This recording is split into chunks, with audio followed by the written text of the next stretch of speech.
Okay, we're live. How you doing, Appliance Boot Camp, family and friends? Mike Sneed coming to you all. I want to tell everybody happy Martin Luther King Jr. birthday holiday.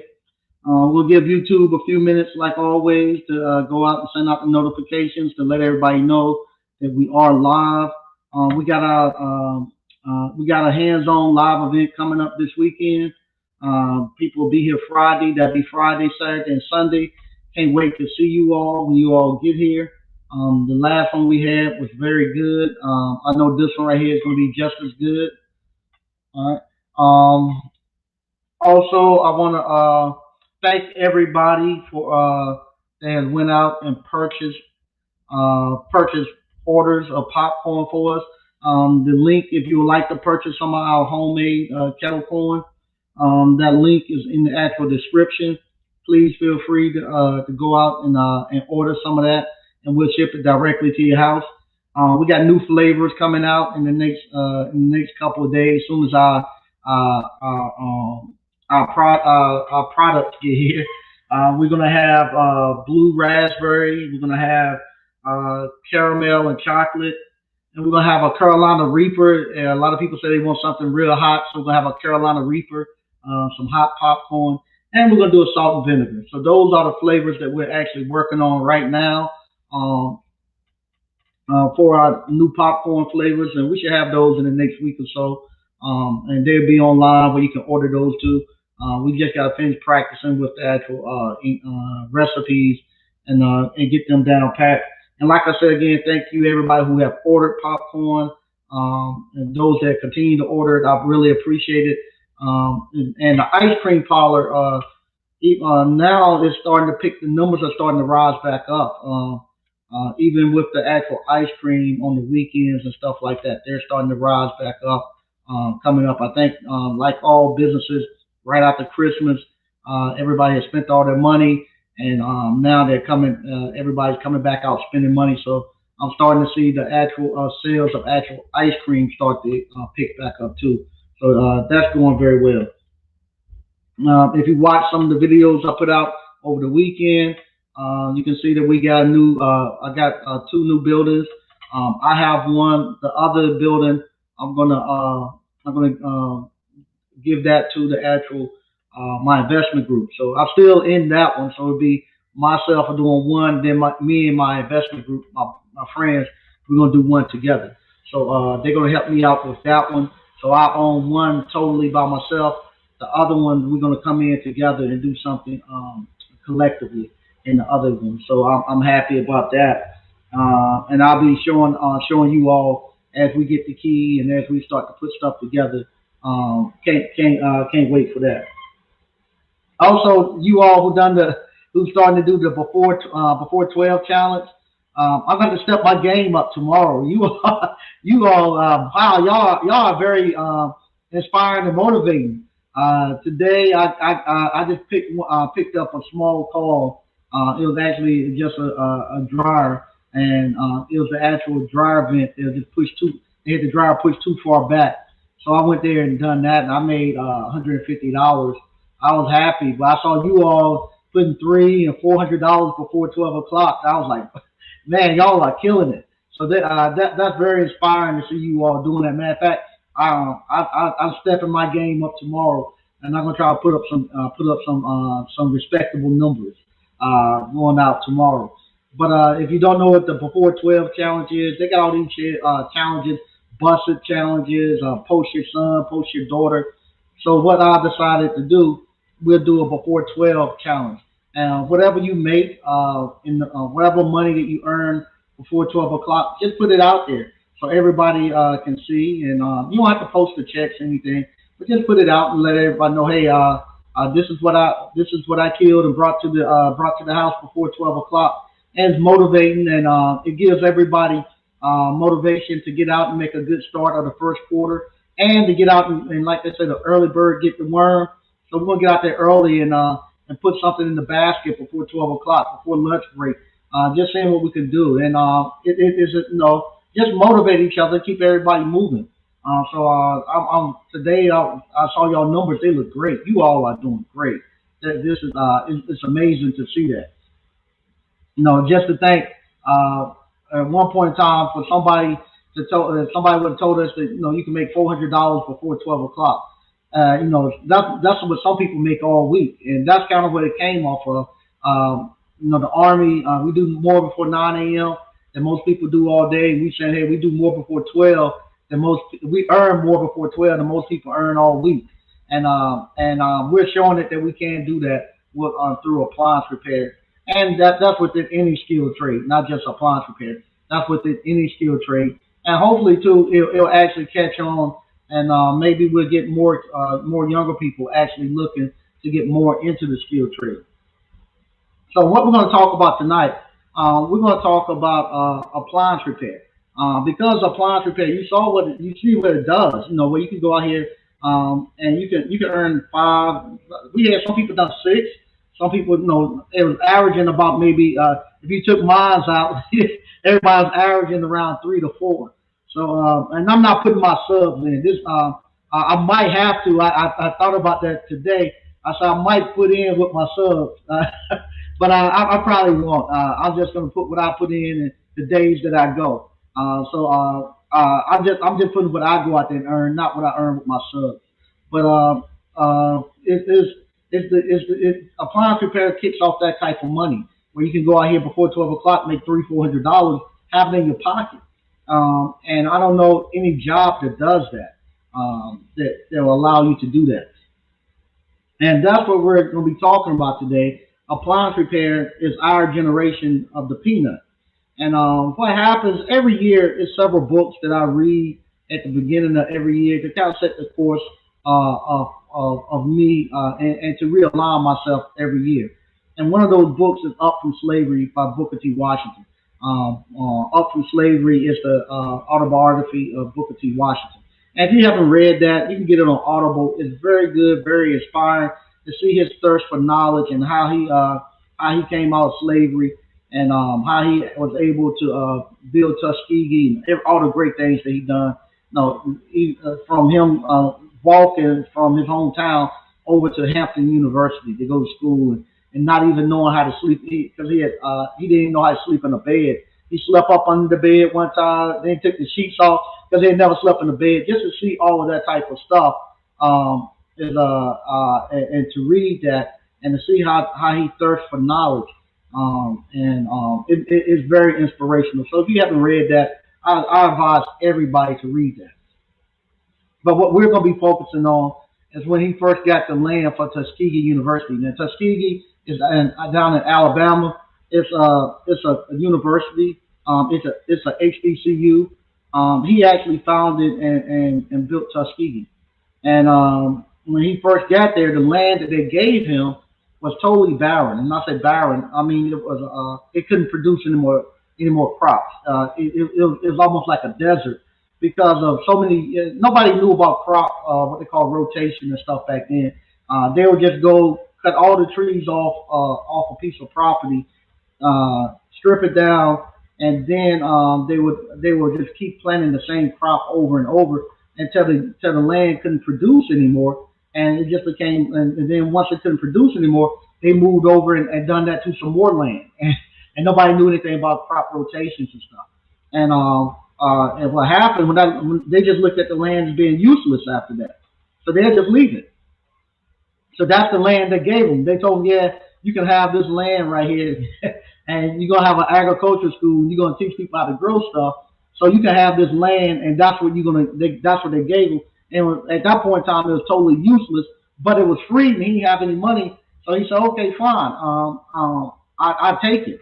So he takes the land, and he knows he has to actually start producing to feed these people, these students and stuff, and that's coming in, and also make money for the school.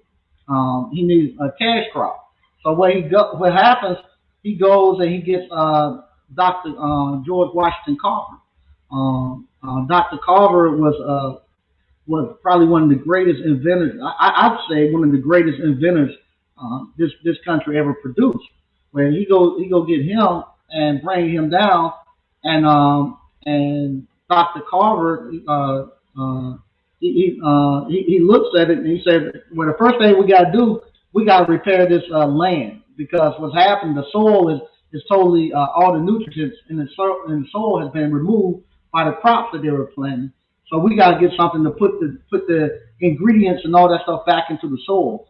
And he knew at that time peanuts was a crop that if you planted peanuts took all the nutrients and stuff out of the atmosphere and put it back into the soil, and it would actually repair the soil. So he knew that peanuts done that. But at that time, peanuts was trash. Didn't know, wasn't nobody eating no peanuts, and nobody done anything with peanuts. So uh, Doctor Booker T. Washington, he was like, "You gonna plant peanuts?" And he was like, "Yeah," but he was like, "Well, we can't you can't do nothing with peanuts. You can't eat them. You can't sell them. You can't do anything with the peanuts. So how are we gonna do that?" And he told me, he said, "The first thing first, we gotta fix the soil. Then once we fix the soil, I'll figure out something to do with the peanuts that we have." So that's what they done. They just started planting peanuts on that property. And what happened? The peanuts repaired the soil, so then they could go out and they could plant stuff in their gardens and other vegetables and stuff, so they could actually feed the people on campus and people around the area. Well, that's the same thing with appliance repair. Appliance repair, it's a business that actually repairs our a community that's downtrodden and been beaten up. And this right here, like I say, sometimes I have to talk to it's Dr. King Day, so y'all give me a break. It's King Holiday, so I'm going to be talking in reference to the African American community today with Dr. King. Our community is like that land that they gave them. It's barren and it won't produce. And we need to get something that actually brings resources back into our community. Appliance repair does that. Appliance repair is just like any skilled trade. You go out and you actually go out to other communities.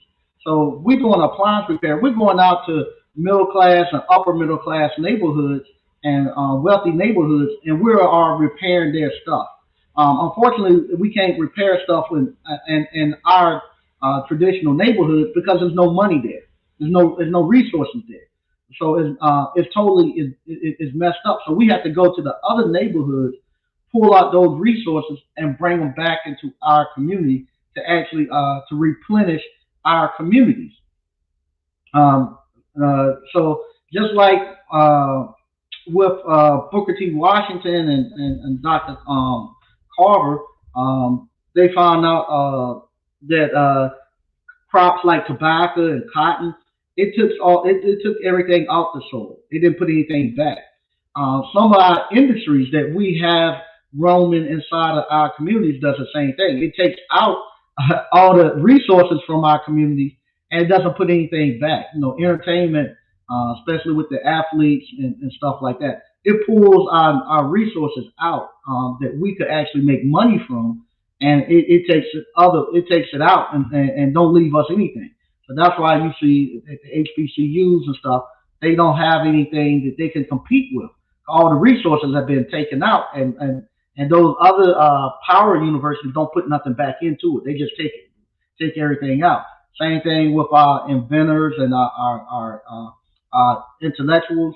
They get pulled out, and and nothing comes back in. Uh, Same thing with our entertainers. If you go to like the actors and stuff like that, because they get pulled out and get placed and get chosen and placed in other communities, they can't come back to our community and do anything. So it removes it. And last but not least, unfortunately, I hate to say it, but the churches do too. The churches pull from out of the community. Like right now, where I'm at now in Selma, North Carolina, downtown, they won't allow you to put another church downtown. If you got a church, if you can't bring it downtown. It's not that they are against religion and stuff, but it doesn't help the economy. We're in a place right now where we're trying to rebuild this economy here in Selma, North Carolina. We know if you place a church here, you got a bunch of people who are low income here, uh, and you will actually then the church will actually get economics from the people who are low income, and it goes into one place, and nobody gets paid. Ain't no money. Nobody gets paid, but the musician and the minister, and there's no money flowing nowhere else, and you have this huge building that you take up. The only people come there is maybe once or twice a week.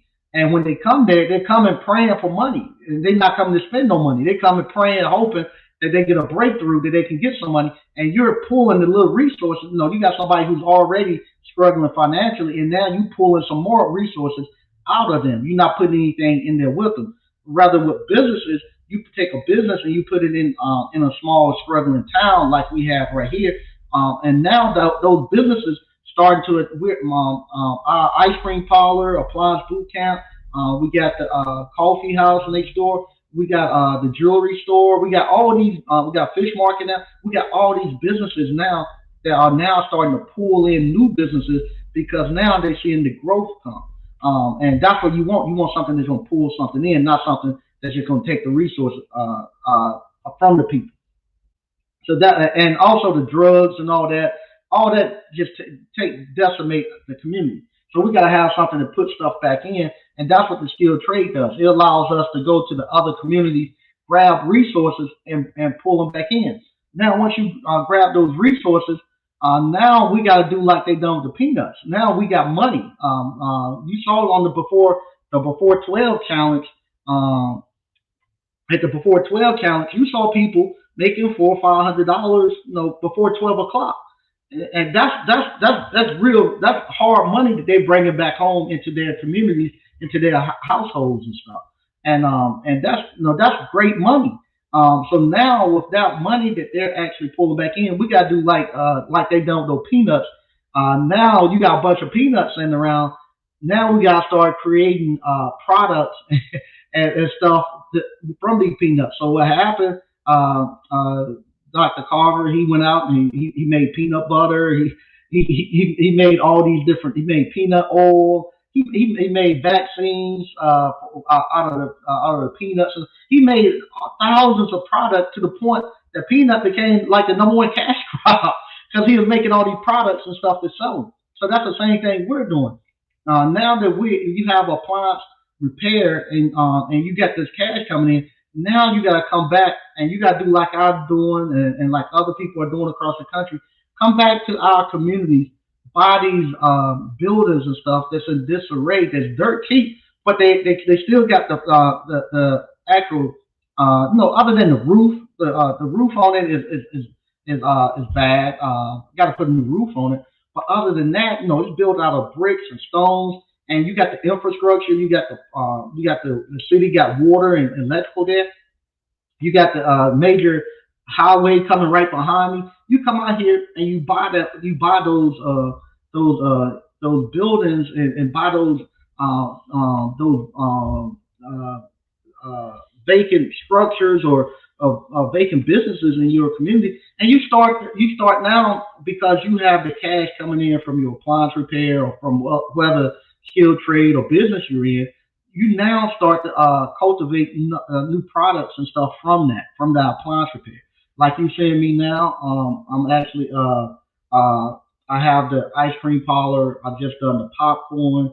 I got another business that I'm actually looking into right now that I'm looking to put in there, maybe put into one of the next buildings and stuff. So because of appliance repair, you can now take the resources, the excess resources you got, and build other businesses and other products to the point now where you have a bunch of stuff and you have totally rebuilt your community and become self-sufficient.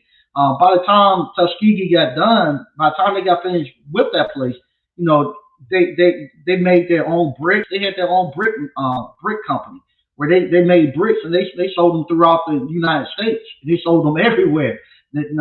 Everybody came there to buy their bricks. They had bricks. They were making their own furniture. All their food they raised on. They have to go off of their campus for anything, everything, everything that you needed was right there on that campus. To the point where they didn't have to leave for anything. They went out and harvest their own. They had lumber yards where they went out and harvest their own lumber off of their land, and they built that. Like I said, they built their own furniture. When they got ready to build buildings and stuff, it was the students that built the buildings. It wasn't like now. When I go to the HBCUs and they're getting ready to build a building. Even though they graduate, now this is just not the HBCUs. This is a major university, all universities. You go to a university, even though they're graduating PhDs in architectural engineering and all that stuff, they have to go to an outside firm to get get to get the blueprints done for their buildings, for somebody to draw the blueprints for their buildings. They can't do them on the campus. They have to go outside and get an outside company to come in and do it. And Lord knows they can't build it themselves. I know that for a fact.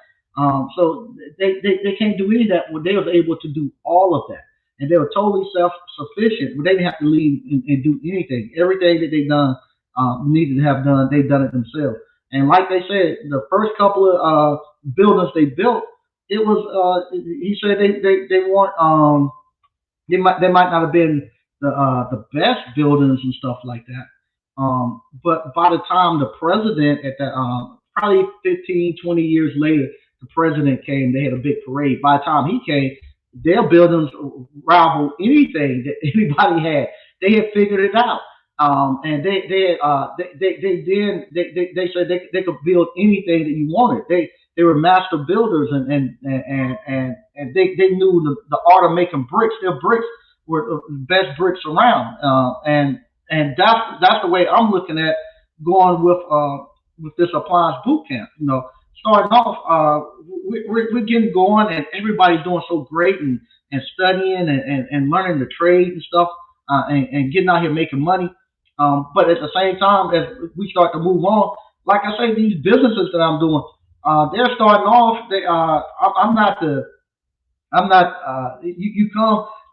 The buildings right now, they're not the prettiest buildings and stuff, but I fixed them, and I have a sense of pride, and the people who work on them have a sense of pride. And he figured that out too. The kids that built those buildings and built the furniture, they wouldn't put graffiti and stuff on it because they knew what went into building it. And so the same thing here. I have a sense of pride that regardless of how they look right now, when we get to these next couple of buildings, they're gonna be a lot better because I have learned so much over the years of doing these two and doing my houses and stuff that every time I go, I'm bringing more expertise over into that. And they're gonna start looking better and better to the point. By the time I'm totally done with everything I'm doing, hey, I'll be pretty much a master builder, and that's where we got to get to. We got to get to the point where we actually now are starting to rebuild our communities, rebuild the country, and going back into these small towns and stuff. Nobody's gonna come save us, and nobody's gonna no it ain't no such thing as no handouts and stuff. We found that out with people giving you jobs. You don't want no jobs. If you cry enough and the government force somebody to give you a job, it might last for one generation. The next generation, the people stuck again. But if you go out and you actually figure out how to do it for yourself, how to go out here and you know how to go out here and you know how to go turn and make $400 or $500 before 12 o'clock. Come on, nobody can, no job, nobody can take that from you. If you like these guys are posted, if you can get out and go to work and before 12 o'clock put a couple of $100 in your pocket, you good. You good forever. Then if you teach your siblings and teach your kids and stuff behind you how you do that, they're good. There's no more all this stuff hoping that you're gonna send somebody to school and gonna get a job to make $400 in the $500 in a week. But now you can make it before 12 o'clock. You take all that pressure and stuff off of your kids where they don't have to worry about that, where they actually then can really go to school for what they're talented and gifted in, not go to school just for what they can get a job in. Once you remove the process, once you remove the actual burden of earning a living from your kids, where you can actually you can have small stuff that that'll sustain them and stuff. and then they can really true operate within their talents and gifts. And that's one of the major problems that we have. We don't have a way to identify what we're talented and gifted in. We just look and see what people are doing to make money. So everybody wants to be a basketball player. Everybody wants to be a football player. Everybody wants to be an engineer because you're making money there, even if they're not talented and gifted in it. Education is not education is supposed to bring out what's already in you to harpen to sharpen the skills that you have. If you look up the root word of education, edu, edu, edu, or whatever it is, edu, that root word means to bring out, and that's what education is supposed to do. It's supposed to bring out what's already in you and flourish and polish what's already in you. If you're a skilled tradesman like you all are, appliance repair just brings it out and polish it up for you so you can present it out there to you. That's what it's supposed to be about. It ain't supposed to be making you something that you're not. And the how you know that the language that we speak and the work that we're doing should resonate with people who wants to do this. They see it and they say, "That's what I want to do. That's what I've been looking for, and that's what I feel comfortable at." That's why people are quitting their jobs as soon as they take the course, or before they take the course. They say, "I'm quitting my job because that's where I want to go. That's what I've been wanting to do all my life. That's the only thing that I think would satisfy me." And I feel that. I feel that. Honest. It's funny. I said I was going to change my wardrobe up a little bit, up a little bit, and you saw once or twice I put on like a button-down shirt and stuff, but I don't feel comfortable. And this I feel comfortable in something that I don't mind working in. This is what I feel comfortable in because something that I feel like doing some work in. If I come in here, I want to put my hand on something and fix something. I don't like just being behind the computer. I want to touch something and fix something and work on something. I got to grab a screwdriver or something and fix something. There's always something that needs to be fixed. That's where I operate at, and that's me. And it's always been like that with me. If I had to go and engineer again and write code, sitting there and writing code all day, it would drive me crazy. I wouldn't be able to do it. I wouldn't be able to go sit in nobody cubicle all day long behind the computer writing code. I just wouldn't be able to do it. I gotta be out here touching something. I love the tools. I can go over to the we got a tractor supply and an ag supply or Harbor Freight. I can go to Harbor Freight and stay there all day, and ag supply stay there all day just looking at the tools and stuff that they have and all the different equipment and stuff they have. I love that. I love watching. It's this YouTube, not YouTube, but come on Facebook, Mechanic Steve. These guys over in China fixing stuff on these trucks and stuff. I love watching that. I just love watching that type of stuff, and that's what I feel good at. If somebody was to say they're gonna put me in a suit and stuff and set me down, I just wouldn't be able to do it. I wouldn't flourish. But here I flourish in. I could, and it's easy. It comes really easy to me. I don't have to put a lot of effort into doing it. It's just like it's almost like the machines talk to you. I can go to a machine and sometimes just be still, and it just come something that just tell me, look here or check this, and believe it or not, that's exactly what's wrong with it. When I do that, so that's what I'm saying. This right here, appliance repair, is the I feel is the in the skilled trades, not just appliance repair, but the skilled trades itself. But because we don't have to have a contractor's license with appliance repair, I think it's the best thing to actually rebuild the communities and stuff that we are in and stuff, and to get you up and going and putting real money in your pocket, real money in your pocket. Talking to one of my best friends earlier today, and we just trying to figure this thing out. And like he might be listening, but that's something we both said. I don't see how somebody can make it off of $40,000 a year. You write. I don't see how you can make it, and just know you writing the point where you make too much money where the government can't help you, and you don't make enough so you can operate on your own to sustain yourself. You right there in the middle. So I don't see how you can do it. And to just think something automatically is just going to happen and you're going to start making more money, I personally don't think it's going something's just going to happen. Somebody going to get a change your heart and just going to give you a bunch of money. I think the only way you're gonna do it is gonna have to go ahead and make something happen. And like I say, appliance repair does that. It makes something happen. And it's to me, it's been a lifesaver. You all, like I say, I'm looking at you all now. I know how long y'all been doing appliance repair. To go out there and make that money before 12 o'clock, man, that's we are truly blessed and in a great position to be able to do this. And I don't know what else to say. It's just been this industry has just been so good to us. And also remember we have the Ashley is going to be July 15th to the 17th. I'm going to be there. I'm going to reach out to them and see, try to get some more information. Like they just starting to put it together, but I'm definitely going to be out there if everything goes and they're going to have it. Check into that with the USA the Ashley's, but just loving it.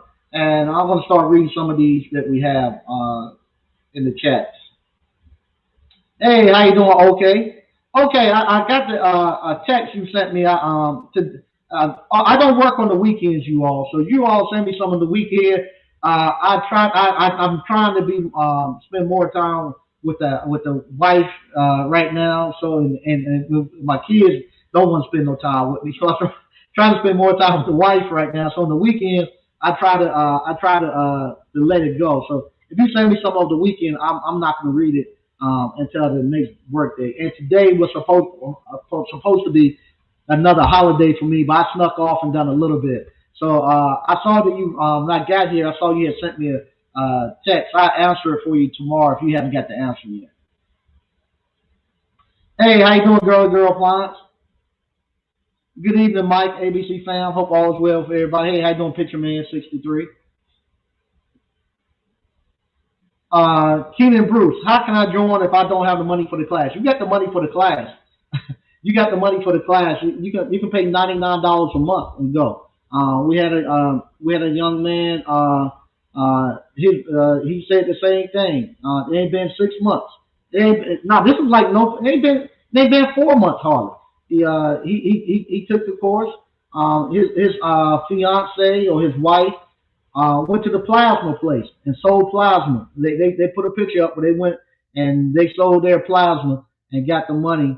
And he posted a check or maybe a week or so ago where he hit like maybe I think it was over $500 he done in one job. So he's out here and he posted before 12. He had $300 today before 12. So I don't take that anymore. That I ain't got the money.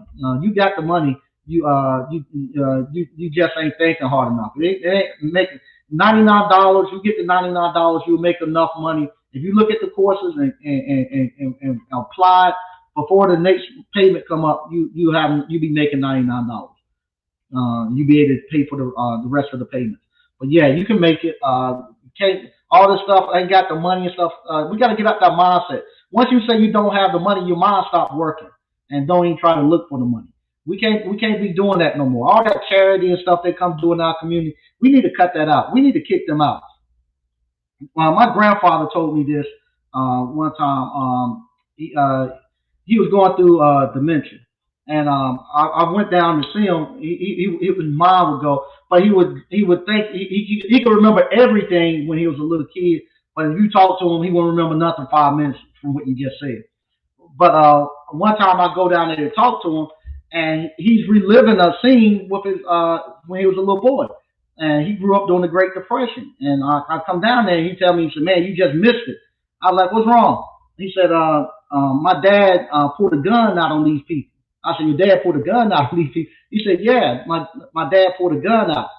And I said, "For what?" He said, "They came by here trying to give us some clothes and stuff, and he pulled a gun out on them, told him my family need anything, he'll give it to them himself. He won't for them not to bring nothing back to my family, to his family." And I said, "How did that make you feel?" He said, "Man, I felt good. I felt proud." He said, "I got the baddest father around." But what he was talking about during the Great Depression, when they first started doing this welfare, they was coming around the city was, and they're trying to give out clothes and food and stuff to the people, and the people in the community. But when the welfare workers, that's when they first started this. And what happened? When they got to my grandfather's farm. My grandfather pulled a shotgun out on my great grandfather pulled a shotgun out on him. Told him don't bring that mess to his family. He'll do it himself. He'll pay for it himself. He didn't want that mess.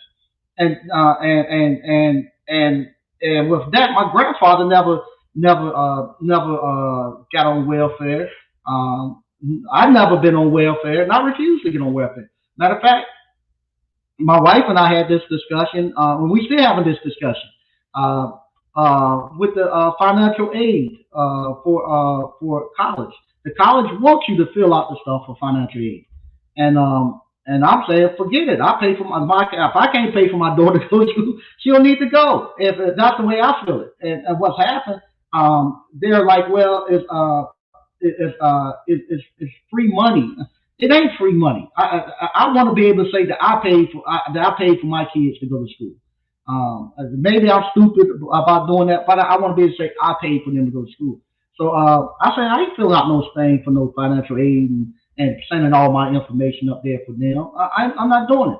How much is it? I think for it was like $8,000 that I have to pay for my from this is for my daughter who's graduating. This will be like $8,000. I think I'm gonna have to pay up front, and then I have to pay another eight. I said that's fine. I'll pay it. I'll pay it, but I'm gonna pay for my daughter. I'm not gonna be over here begging and all this stuff for them to give you try to get something free off the government nipple. And once they get you doing that and looking for that, you get to a point where it's like you can't you get to a point where you don't even try.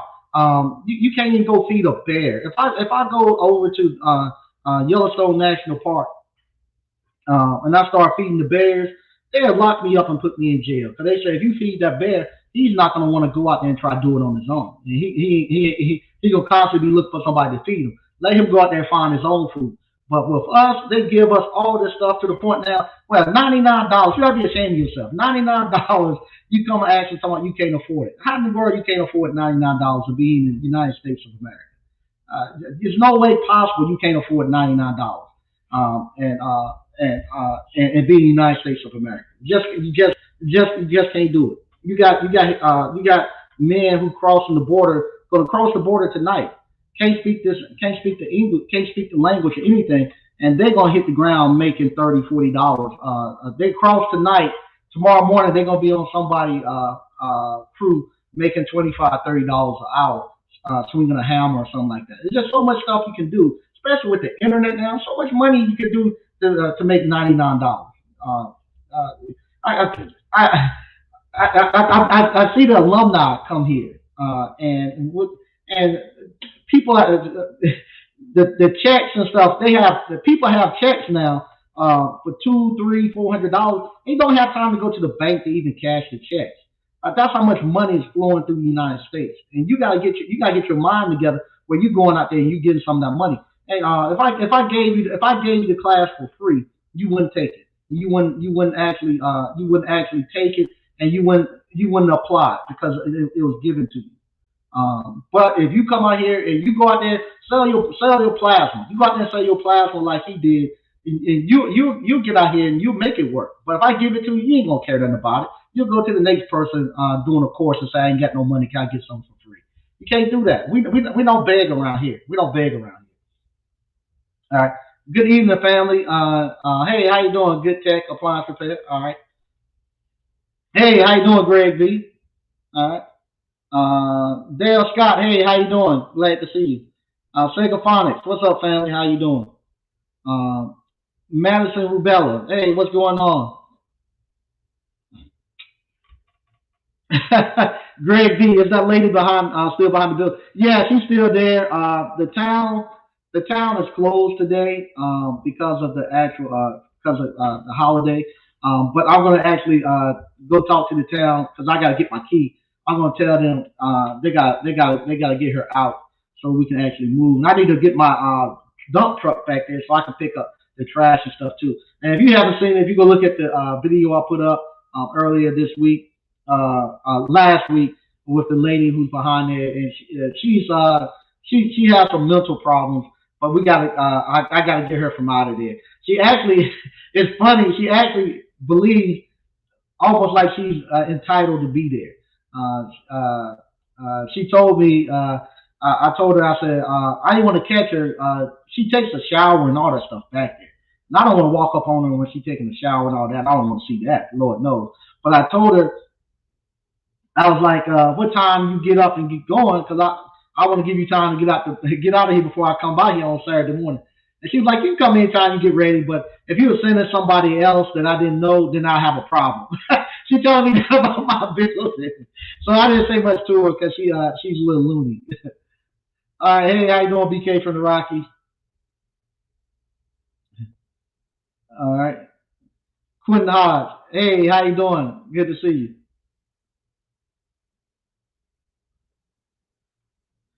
Okay. Alan's Dreams. Just drain a washing machine where the hose was clogged. How much is that service on average? What to clean out a? Let me see. Let me grab the blue book.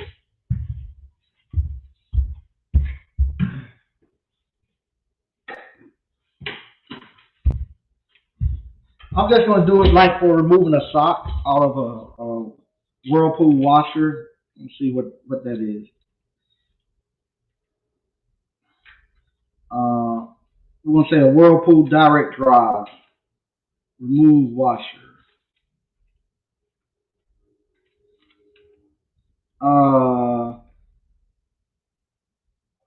if you had to just remove the sock, it'd be 145 to do that. If you had to change the whole pump, you'd be looking at 240. So, yep. So you'd be looking at like 145 if you just had to remove a sock out the pump. And that's about a 15-20 minute job. The hardest part is just getting the water out. But we got transfer pumps and stuff like that to do that. Hey, how you doing, ABC Ken? F21 code. Okay, all right. Alan Dream. Hey, how you doing, F Robinson? Good to see you. All right, Sean C. Good evening, Mike and ABC fam. Good to see you. Hey, how you doing, Reggie Terry? All right, good to see you, man. Old boy Dread. Hey, how you doing? Dale Scott preach Mike. Hey, all right, we got Paul Brown. Old boy Dread. So let the church say amen. Okay, top authority say you finally made it to the live. Thanks, man, for joining in. I think we can actually. If somebody wants to come on, I think I can get somebody on. I have to. I'm still trying to learn this a little bit, but I got that. I put the link right there. I think it'll. I think it'll come on. We'll have to see if it can. All right. Okay, yeah, the book is Up from Slavery by Booker T. Washington. A great book. I usually read that. I read Souls of Black Folks by W.E.B. Du Bois. I read Message to the People, Marcus Garvey. It's about 4 or 5 books that I read every year at the beginning of the year. Dana, hey, how you doing, man? Good to see you. Warren Davis, hey, how you doing? Good evening, family.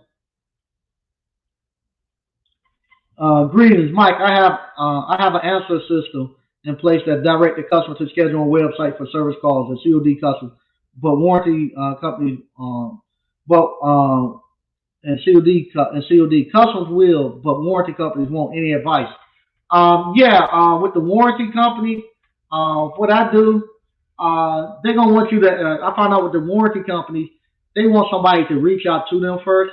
So I use call them all, and I have call them all. Just call and tell them, hey, I got your request for service. Because what happened a lot of times with the warranty companies, the customers they want to make sure they don't have to pay. That they're coming through a warranty company and that you got the request. So I have a call go out and say, hey, I got the request for service. If you would go online to schedule the service, or you can call this number if you don't have access to the internet. And I found out that that works better. But if they just call and they get an answer and tell them to go, I don't. Sometimes with those warranty customers and other people, they don't know if you're open or not. And sometimes they like to think, oh wow, maybe if I call him, he got open spots that he just holds and that's not showing up online. So a lot of people think that too. But if I initiate the call where I call them and say, hey, I got your request, Here go where we're gonna go. And most of my customers that come through on the internet stuff, they on the internet and they actually go to my web page, so that it's easy for them to book it that way. They're okay with that.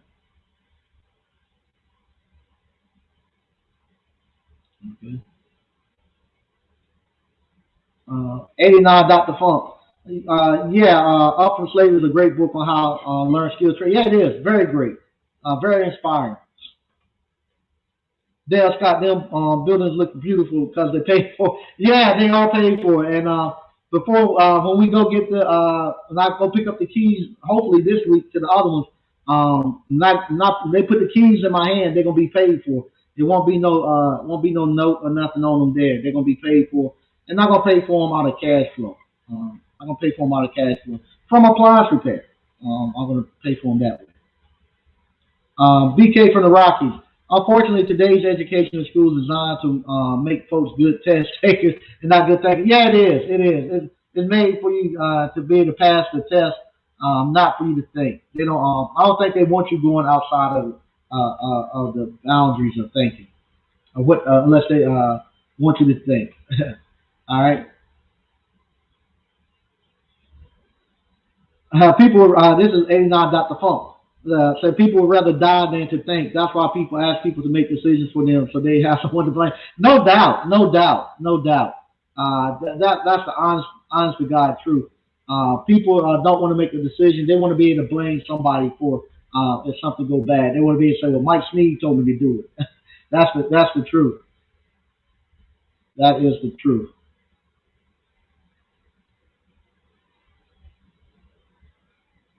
Uh, hey, how you doing, Shaman? Oh 05 line. Say, salute Grandmaster Mike and ABC fam. Hey, how you doing? How you doing, G Brown? Richie Spears. Mr. Sneed, I totally get what you're saying about the machines talking to you. I thought I was crazy. You just get a feeling that tells you, look here and that. Yeah, honest. It happens every time with me. I get it all the time. Just say, hey, look here, and I look, and that's the problem. It's funny how that happens. Where it just you have a third sense, and it just tells you. Top authority. Yeah, top authority. If you want to call in, they go to the link. Click on that link. It should bring you up, and I'll click you in if you got questions or something. All right. Oh, fix it, Mr. O. Okay, this is the guy who said he didn't have no money. He said, "Do what I did. I signed up for the warranty companies, and and they paid for my class and trip to the live event and the hotel room for my wife and I. Yeah, it did. That's yeah. You sign up for the class. You sign up for the class. You get the online also, and from there, let's see here. Let me see how I bring this person on.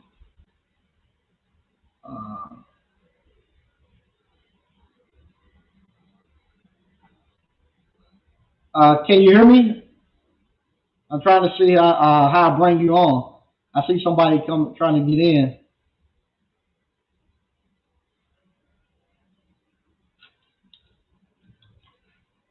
Somebody, your device is not connected. Whoever trying to get in, trying to let you in, but your device is not connected.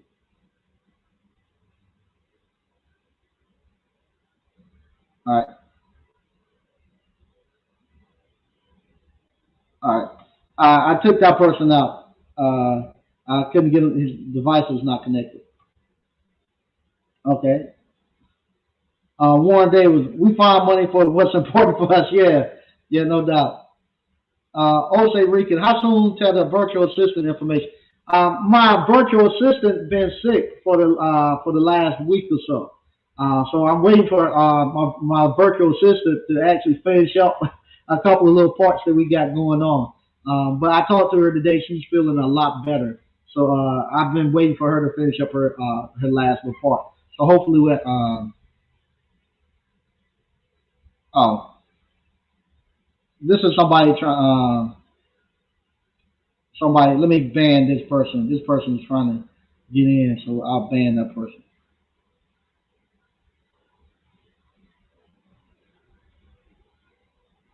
All right, I banned that person. Okay. I like this because you get to see the person popping up and somebody got some foolishness, they can't get in. All right. Top authority. Honestly, I started this business. I got tired of getting passed over on mechanical and electrical jobs I was qualified for. Even after being a trainer, I could not move up to make my own way. All right. I don't see who this person is. All right. You're on popcorn. You're on. Can you hear me? I can hear you. What's going on? Nothing much, man. It's slick. I just want to make Oh. sure. What's I just going want to on, make man? sure it worked. Your Yeah, stream. it works. Yeah. Okay. All right, man. All Nah, right. let, Thanks. Okay, yeah, it works. So I'm gonna figure it out. Okay, this gonna be pretty good. This gonna be pretty good. All right. So top authority said, even after being a trainer, I could not move up and have to make my own way. That's great, man. Glad it's doing well for you. Glad it's doing well. Yeah, 89 Dr. Funk. Man, in today's world, everyone would take everything they can get. Yeah, no doubt, no doubt.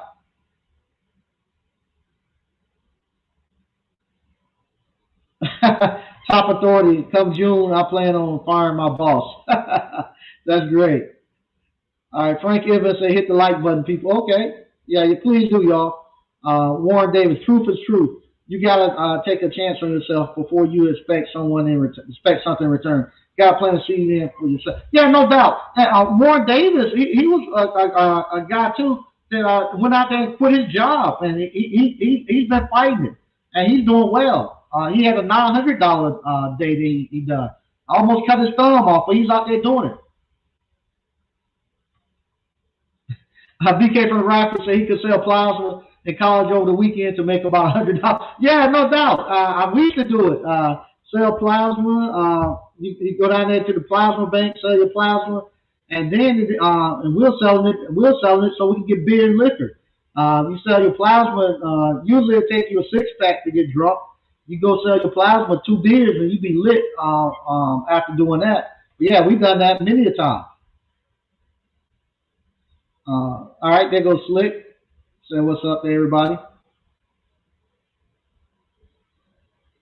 Okay, Prince Yowza Music. Hey, how you doing? All right, you got a networking going on. Oh yeah, I heard that too. Warren Davis, that more money was printed in 2020 than ever was in American history. Yeah, it was. I made a lot of money in 2020. Regardless of everything else that's been going on, I made everybody I talked to said they made a lot of money in 2020. I did. I made a lot of money in 2020. Um, okay, Irvin Thomas. Funny story. This lady told me she wished her son would have been a plumber than a doctor. Yeah, I was actually listening to Dave Ramsey. A guy was going on there to be he was going to be I think he was going to be an orthodontist. He was $1 million in student loans, and he was acting like it won't nothing. Oh yeah, when I get my practice open, I'm going to do it. I was thinking to myself, this guy don't know what he done got himself into. He $1 million into being an orthodontist, and he thinking he was just going to come in and just crack that money out and this and that. Ah man, he got himself in a bad situation. A bad situation. Mike, at least you know you got security back. There ain't nobody going to be breaking from the backside. Yeah, yeah, it's actually her that I'd be afraid of. Uh, but yeah, she's back there watching.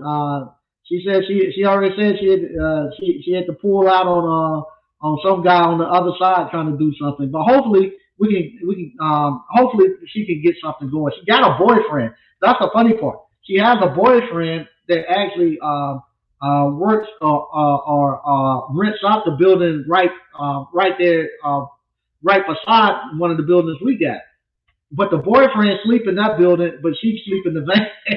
It's kind of crazy. She said they don't have any heat. He don't have any heat in that building, so he stays in the cold building. And she come get in the van. So maybe she'll move in with him. They'll get some heat. Oh, Jay Haywood, Mike, I'm going to buy a building. I'm claiming it now. Yeah, please do, man. And like I say, you buy these buildings. There's so much stuff you can put into them. It doesn't require a lot of money. Doesn't require a lot of hands-on. They actually generate you another couple of $100. Like I say, these last couple of weekends that ice cream parlor, I've been surprised at the money that is kicking out. Like I go there at night to dump the register. I'm like, wow, I didn't think how many people buying was buying the ice cream and stuff still. And then you get the online orders.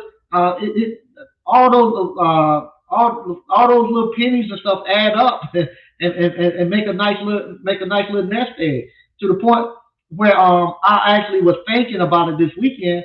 I was like, my little ice cream parlor has really created my. I can retire.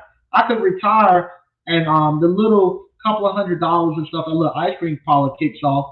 That would be enough for me to live wherever I wanted to, with without any problems. I pretty much I'm retired right there. Okay. Urban Thomas, because she said she did 20 years of school, missed his kid, because he did 20 years of school, missed his kids growing up, and at 40, he just now started in his field. In my head, I was like, thank you, Uncle Mike. Yeah, there's a lot of them. There's a lot of them. I've had them email me and call me and tell me they want to get out of it, but they can't because uh, because they whatchamacallit. They can't get out of it because they got so much money tied up in it. Okay, we got 89 Dr. Funk. How Hey, you what's up, doing? Mike? It's doing good. How you doing? Okay, there's a back feed. Man, it's like a delay. It's throwing me off. How about now? You got your radio on. You might have to turn yours down. Turn yours Yep. down. Can you hear me? Yeah, I can hear you. Okay, cool. I had to go on my other window and hit the pause button. Yeah, yeah. How's it going, man? It's going Um, good. How you doing out there in Detroit? yeah, I'm doing pretty good, man. Yeah, I'm still working and stuff like that, but still doing jobs on the side. But remember remember that text message I sent you on that job I was telling you about? Oh yeah, with the soda machines. Man, that's wow, that's a big project. That's going to be different. I learned so much, man, from that. That's why I Did you went over get there. it? No. I went over there. So this is the whole story. So she was a warranty customer, and Mary struck up a conversation. And she wanted me. She was just asking me, "Do I know how to fix this? Do I know how to fix that?" And I was like, "Yeah, I could do that." Then she was like, "Well, I got a dispenser I need you to take a look at." I was like, "Okay." But she was like, "Yeah, but I had to leave because I had to go to another job." So she sent me. I just told her to send me a text message. So she text messaged me all these pictures and this, that, and the other. Mhm. So so I get over there Saturday and I'm in her basement. It's pretty cool. She has a beverage dispenser and everything is downstairs. So what that is, for everybody is that she has a setup where she has like Coca-Cola syrups, Uh-huh. all in the boxes and stuff like that. And she got it all. She got the actual dispenser handle, plumbed all the way up to her kitchen, through the basement, through the floor, up to her like her stone countertop. 'Cause she's in one of those nice, expensive homes. So so she can't get it to work, and she says that she hasn't had it operating for less than a year. I was like, oh, great. So I just told her I'd take a chance on it because she had a handyman to come and he installed it, and I guess he took her money and he never came back because he set it all up and everything. He got the tanks, the CO2 tanks. He Uh-huh. got the lines, the pumps, got all that stuff set up, even with the syrup boxes on the shelf. It's just that there's no pressure going through the lines to get to the dispenser handle upstairs. So I think I stayed over there for about an hour and I was like looking at it just to see how it all, plumb and all that stuff. And when I cut the CO2 tank on, that thing sounded like it was about to pop the lines and all that. So I had to decrease it. So I told her, I I'm going to go home and study all this because I never worked on this before. Yeah, so but she was telling me, it's like, she's like, well, will you be able to do this for me and my husband? I'm like, I can't guarantee anything. I mean, it's my first time working on it. And she's like, well, I'm depending on it. It's like she put a lot of pressure on me. I'm like, damn. So anyway, so I think I spent all day yesterday, and I looked at a lot of YouTube videos, and I figured it out, man, and I think I'm gonna be able to fix it. The only issue is she may need to upgrade her tanks because there's like a what do they call it? It's a tank, a carbonator. Okay, that's what it is. So hers is real small. It's about the size of a cup, like a big tall glass cup. And she needs something that's bigger than that because to push all the pressure through all the lines and stuff like that. And I think that's what her issue is.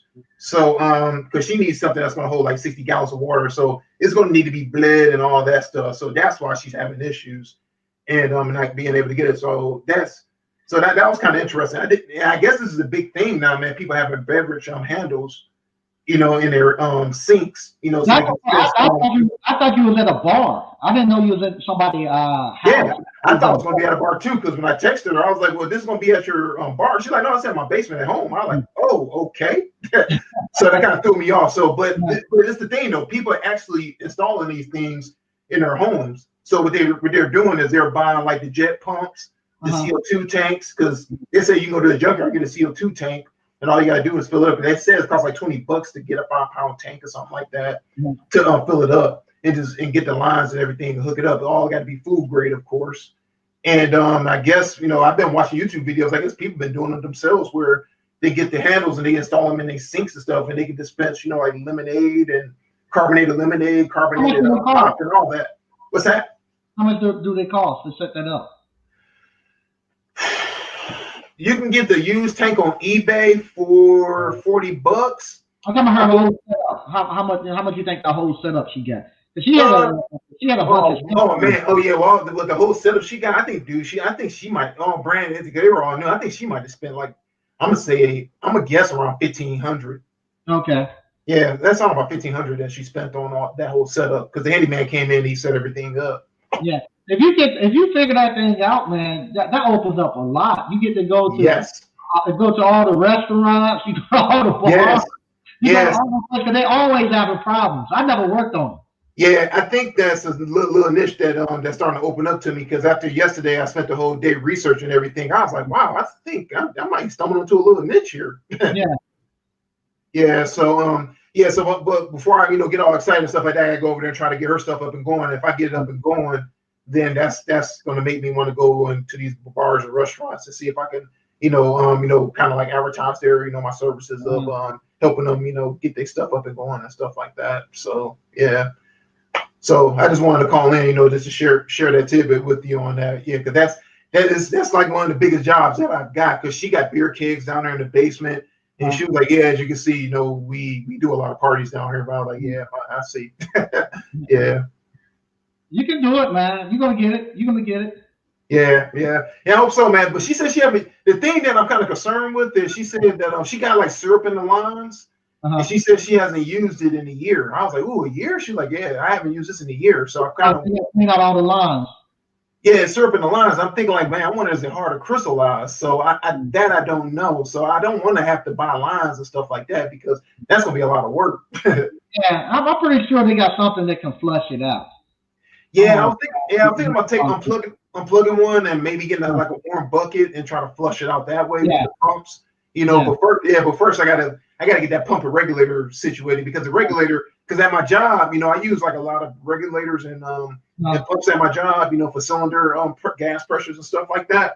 And the cylinder that she has is really different from the ones that I'm used to seeing because the one I'm used to seeing at my job, there's like you could with the regulators you can just turn the knob, but with hers, she got screws and she got like brass fittings where you can't adjust it. It's kind of weird and different. So I've been trying to research that. The reason why the secondary regulator that's on the line, why it's not why I can't adjust that. Because when you cut the tank on, there's two regulators. One's the primary to measure, the pressure that's inside the tank itself. And the second regulator is the regulator to let you know how much pressure to go through the system. Right. Yeah. So that's that's something I'm trying to figure out. I figure if I can adjust those two, then I'm halfway there. You good, man. You good. You got the mechanical knowledge of how it works. Just you're gonna figure it out. You're gonna figure it out.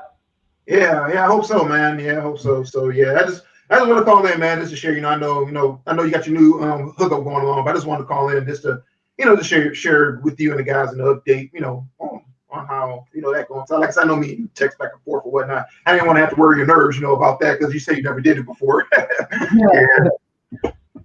Yeah. So, but anyway, man, that's all I wanted to call to share, man. So yeah, just write to you a little bit and the guys in the group. Yep.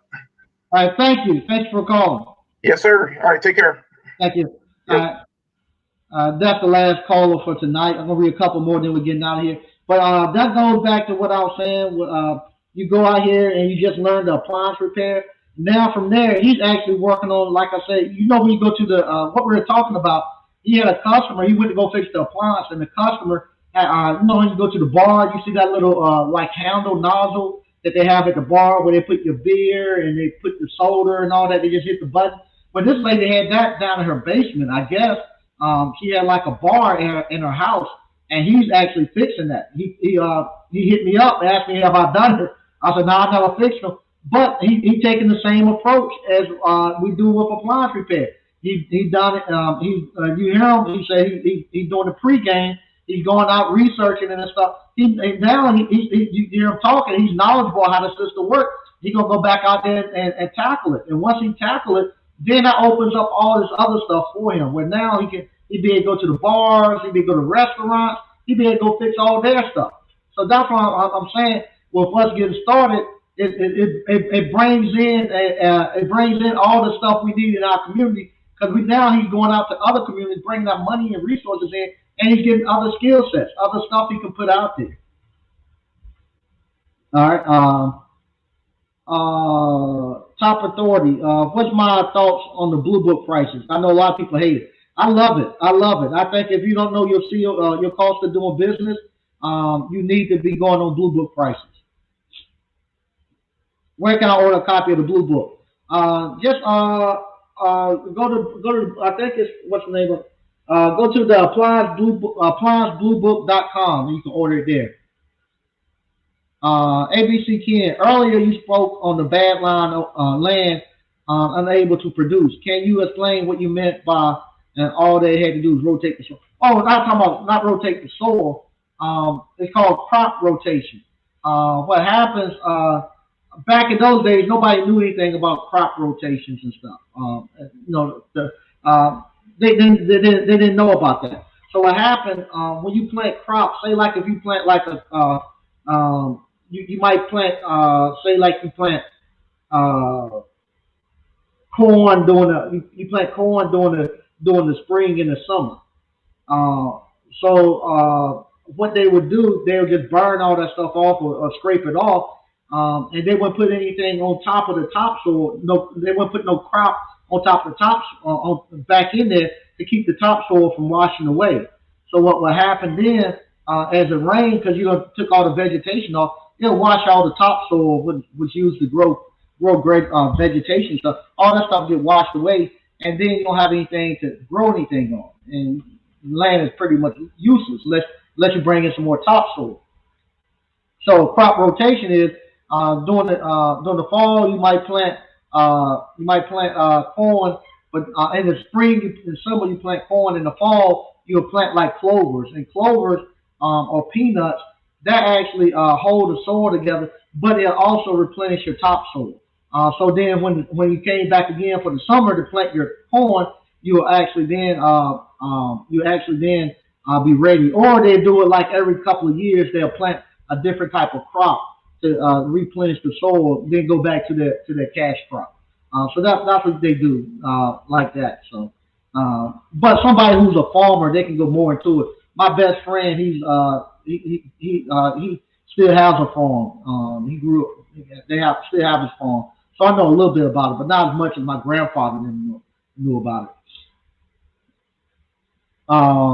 Black 1221-2. Mike, the popcorn was awesome. Okay, thanks. But I blame you for the £5 I gained behind it. I'm ordering more. Thank you. I appreciate that. All right. Slick say he need a schedule. People can schedule by zip codes on certain days. I kind of do that, but I just instead of putting the zip codes, it's too many zip codes. Like Durham might have God knows 8 zip codes. Raleigh might have 12 zip codes. So I just put Raleigh in the area, Durham in the area, Cary, Apex in the area. The cities that's next by each other.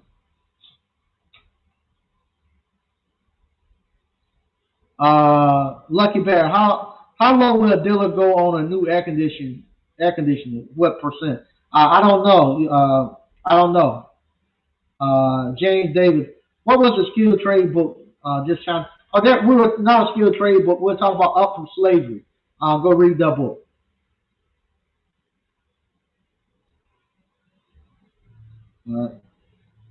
Uh, JC, go into the intersection with a cup, ask for money, and you'll make more money. Okay, pay for the course. Yeah. Okay, Mike, I'd like to see what type of bottles they got. Bottles, antique bottles. If she got some good.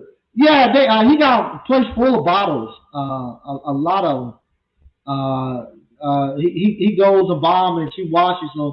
She said back there, but he got a whole building filled up with them. So I need to give her a job. Shimano Falls, so I need to give her a job, overnight security or something. Even the lady in the van knows about the ice cream parlor. Yeah, she actually, believe it or not, she comes into the ice cream parlor. I've seen her in there quite a bit. So yeah, she's one of our customers. I see her in there quite a bit. Yeah, man. Yeah, going to get that $400. Yeah, no doubt. You can go get the money. Oh Lord, now Slick looking at something else. So 89 got him excited about that thing. Let him know how it goes. All right. Yeah, please let us know how it turned out, 89. Okay. Picture Man 63 so some people work with fast food knows how to deal with them. Okay. Okay. All right. R. Ware. What's your suggestion for a person doing this off YouTube University and learning this more effective? Um, you're gonna be on YouTube University. And all of us go on YouTube University to learn this. Um, it's just too many appliances and just too many things you'll be working on. Like 89 Dr. Funk, he's on YouTube University learning how to fix the beverage machine. You're gonna be there. That's where learning is now. All I'm doing, if you come to appliance boot camp, I'm showing you pretty much the business side and giving you the theory of how the appliances work. You'll be on all those places educating yourself. Reload appliance. What's up, Mike? I saw a commercial for a skilled trade reality show yesterday. America trying to get these folks off the couch. No, somebody's job site. All is well down here in South Florida. Okay, thanks. Yeah, I saw that too. I saw some young ladies and stuff on there. I'm pretty anxious to see how that goes. All right, they got something going on with surf dispenser. That's gonna be it for me tonight. I'm gonna get ready to get out of here. I want to thank everybody for joining in. Um, like I said, with the virtual assistant, my virtual assistant has been sick for the last several days, and I talked to her today. She's doing a lot better. So we'll see how we can finish up that last little bit she's doing. But other than that, man, everything is going well. Post if you want to join in the before 12 challenge. Hopefully I can put it in some better numbers tomorrow. I came out with my 150 and I brought the whole average down. So I'm gonna try to put some better numbers and do better representation tomorrow. I got 2 calls set up for me tomorrow, so I'll see how that goes. Um, and like I say, I want to thank everybody for watching. If you would like to get some of our gourmet popcorn, we have that in the description. You can click on that and buy some of that. We'll ship it directly to your house. The guy who say don't have the money, get $99 and get started, and you look at the courses. If you pay now, you get 99. You pay the $99, you get access to all the courses. Look at them this week and get started on your business next week. And by the time it comes around, you can take any of those courses. You're making money to pay you $99 by the time the payment comes, and you up and running in your business. And if you follow the instructions and follow the blueprint, you should never be broke again. You never have to talk that way again, saying you don't have the money. You have the money to do what you want to do from there. Once again, I want to thank everybody for watching. Hopefully, I can get my keys this week to the building so I can go inside and show you all around the buildings and give y'all some updates on that. Can't wait to see you all that's coming to the live event this weekend. We got Friday, Saturday, and Sunday. And I'll be back on Thursday for another live show. We'll be back Thursday at 8 o'clock. Once again, thank everybody for watching, and I'll talk to you all later.